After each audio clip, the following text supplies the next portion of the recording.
What if your normal life was suddenly hijacked by a terrifying stranger, a hidden treasure map, and the kind of danger that most people only ever see in movies?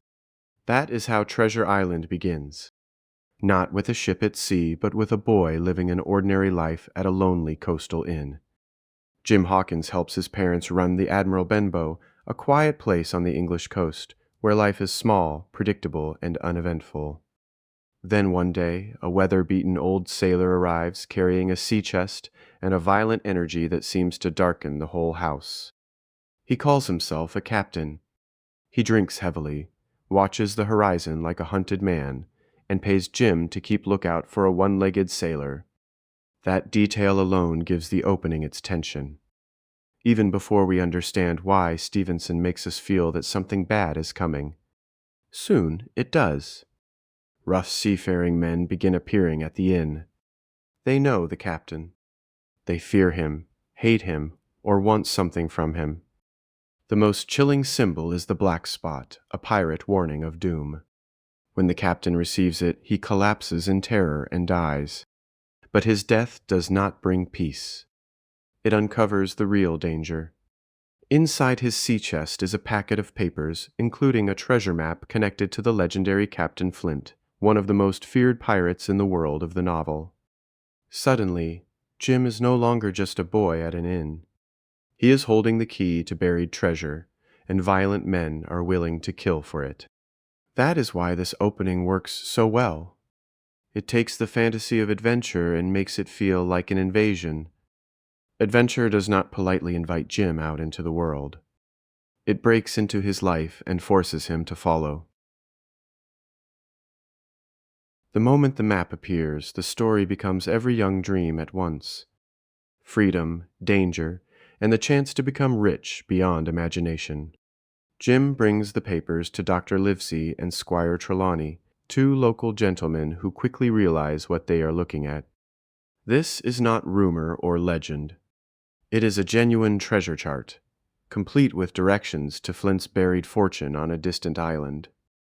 And that changes the mood of the story immediately. The first part of Treasure Island feels tense, shadowy, and claustrophobic. But now the world opens up. A ship can be bought. A voyage can be planned. Fortune seems possible. Trelawney, wealthy and impulsive, throws himself into the expedition with almost reckless excitement. He arranges the ship, hires a crew, and prepares to sail. Jim, of course, is swept up in it all. For him, this is more than a journey. It is an escape from the limits of ordinary life. But Stevenson never lets the excitement become too comfortable. The treasure map is thrilling, yes, but it also acts like a magnet. It draws not only good men, but greedy men, secretive men, and dangerous men. Gold does not just reveal opportunity. It reveals character. Even before the ship sails, the novel starts asking a bigger question. What happens when the dream of adventure collides with human greed? The answer arrives in the form of one of literature's most unforgettable characters. The genius of Treasure Island is that its most dangerous character does not first appear as a monster. He appears as the most likable man in the room. Before the voyage begins, Jim meets Long John Silver, the cook hired for the expedition. Silver has one leg, which immediately connects him to the dead captain's fear, but he is nothing like Jim expected. He is cheerful, intelligent, confident, and warm. He runs a tavern, speaks with ease, and treats Jim with real friendliness. That is exactly what makes him so unsettling. Silver is dangerous not because he looks evil, but because he knows how not to. Once aboard the Hispaniola, the cast of the story settles into place. Captain Smollett is disciplined and suspicious. Dr. Livesey remains calm, practical, and rational. Trelawney is generous and enthusiastic, but far too loose with information. Jim is curious, eager, and still innocent enough to believe that adventure can be thrilling without becoming tragic. And Silver moves among them all like a master actor. He jokes with the sailors, earns trust, and seems indispensable. He is charming enough that even Jim, and often even the reader, wants to believe in him. This is one reason the novel still works so well for modern audiences. Long John Silver feels real. He is not a cartoon pirate. He is a manipulator, a strategist, and a survivor, someone who understands that a smile can be more useful than a knife. At sea, everything looks almost ideal. But beneath that surface, mutiny is growing. One careless moment, one hidden listener, and the whole meaning of the voyage changes. As the ship nears Treasure Island, Jim climbs into an apple barrel for a snack and accidentally overhears the conversation that changes everything. Silver is not merely friendly with pirates. He is their leader. Many of the crew are part of a mutiny, waiting for the right moment to strike. Their plan is cold and simple. Let the honest men guide the ship and find the treasure. Then kill them and take everything. It is a fantastic reveal because it transforms the entire story at once. What looked like a grand adventure becomes a trap. Every smile, every joke, every polite exchange now feels infected with hidden danger. Jim rushes to warn Dr. Livesey, Captain Smollett, and the others. From that moment on, the voyage becomes a game of masks. The loyal men must pretend nothing is wrong. The pirates must wait for the right chance to seize control. Everyone is trapped together on the same ship, moving toward the same island, knowing bloodshed is coming.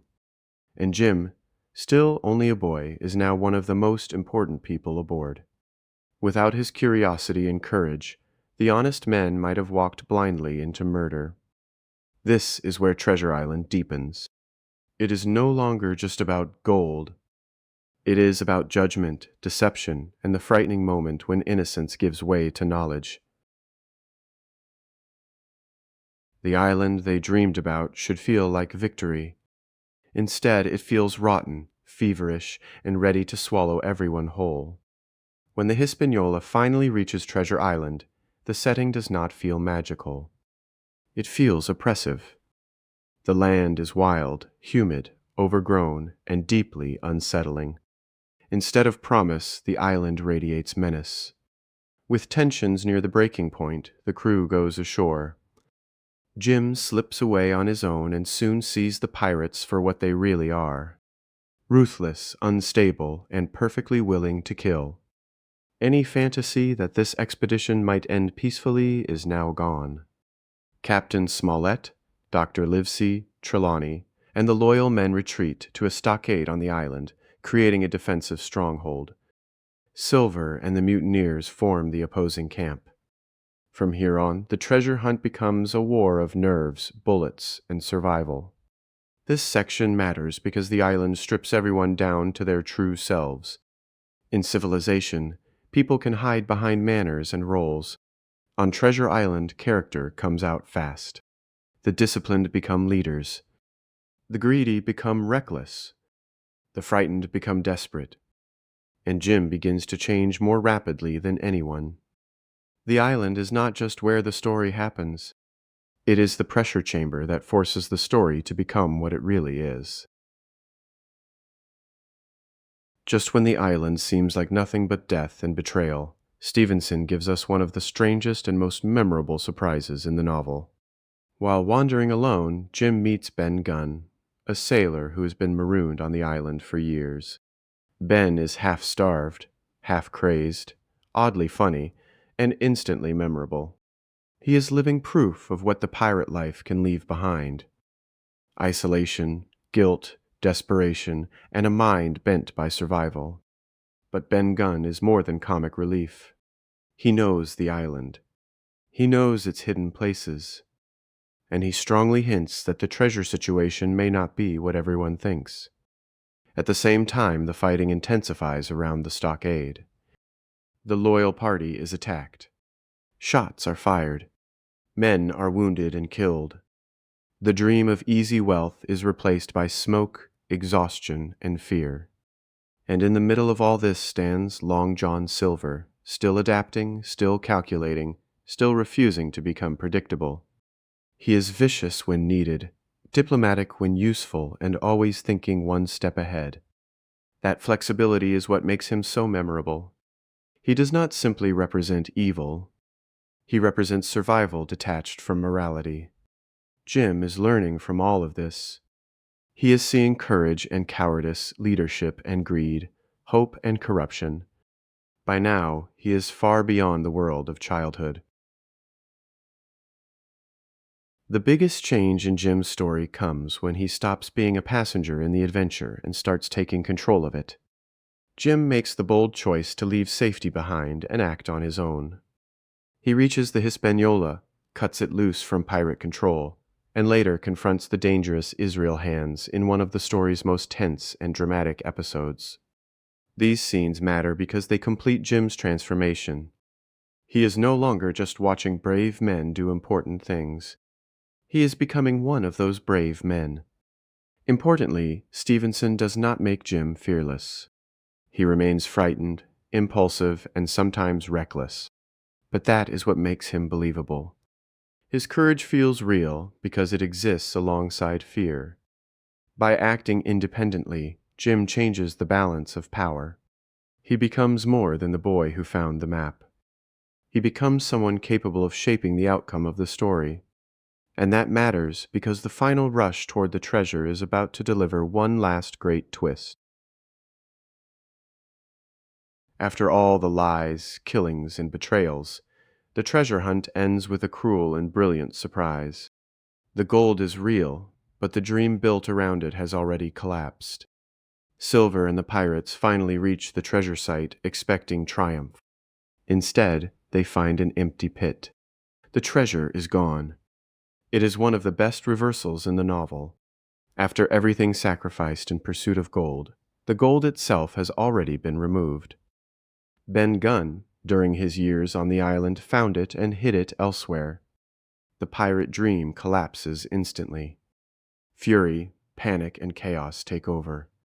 Silver, sensing which way fate is turning, shifts sides yet again.